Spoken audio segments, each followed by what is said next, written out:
متاسفانه در ایران ما بحث مبتلا شدن به ویروس کرونا داره شدت میگیره. امید است الله متعال این را سبب افزایش درجات مؤمنان و مؤمنین و مؤمنات بگردانه. نسخه بسیار آسانی از رسول الله صلی الله علیه و سلم رو در حدیث دیدم. البته این عمل کرده به این حدیث در زندگی خود من معمولا هست، ولی فراموش کرده بودم به شما بگم.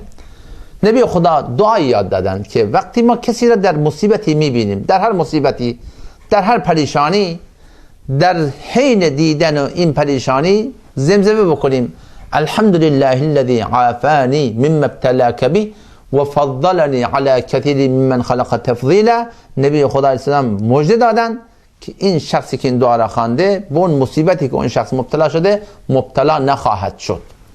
معناش اینه الحمدلله الذی، تمام تعریف شکر بر آن اللهی که عافانی مما ابتلاک به، از اون چیزی که شما به اون مبتلا شدی مرا عافیت داده، مرا حفاظت کرده.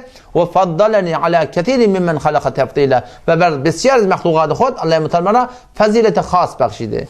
لذا به نسبت حالات دیگر زندگی در طول روز کدام موردی هست که ما را ناراحت میکنه، کدام شخصی را میبینی که به دردی مبتلا شده یا خدای نکرده به کرونا مبتلا شده، از هر گونه مواردی که ما را ناراحت میکنه که ما به چنین اموری مبتلا بشیم، همین دعا را بخوانیم. انشالله به برکت این دعا الله متعال ما را حفاظت خواهد کرد.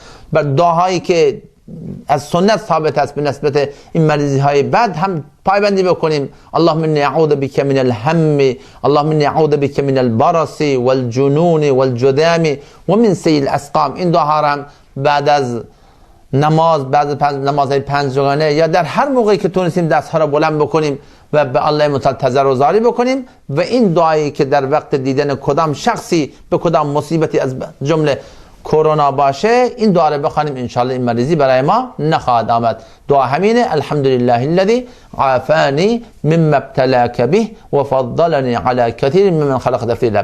اسبابی که به وسیله بهداشت و دیگر مراجع طبابت و این مسائل برای ما تجویز شده، در حد توان اینها را به خوبی رعایت بکنیم، ولی توکل ما بر الله جل جلاله باشه که تا الله نخواد هیچ چیزی نخواهد شد. الله به همه توفیق بده و السلام علیکم و رحمت الله و برکاته.